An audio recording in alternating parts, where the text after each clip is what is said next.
Hello and welcome to today's tutorial.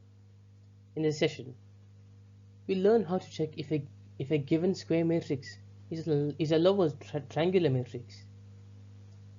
A lower triangular matrix has zeros in all positions above the main diagonal. Let's get started.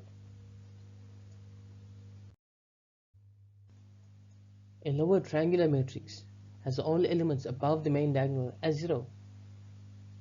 Our goal is to verify this condition for the given matrix.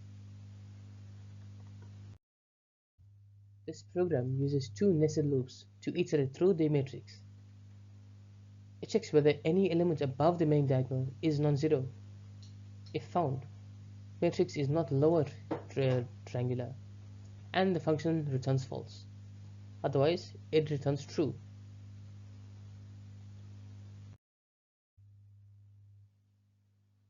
The program checks each element in the matrix, focusing on the area above the main diagonal.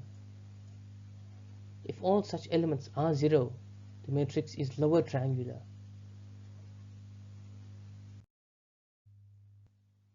In the first example, all elements above the main diagonal are 0, so the matrix is a lower triangular. In the matrix example, matrix 0, 2 is 1, which violates the condition, so the matrix is not a lower triangular.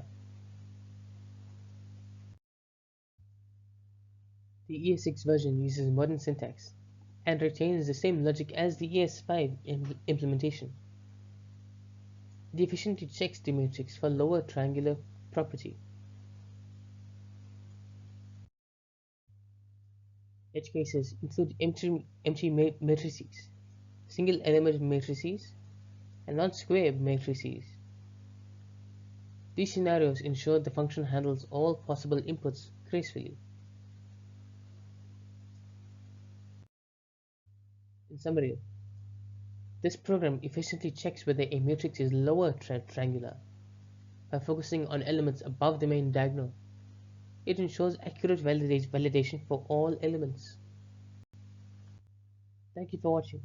If you enjoyed this video, please make sure to like, share and subscribe for more JavaScript tutorials. I'll see you in the next one.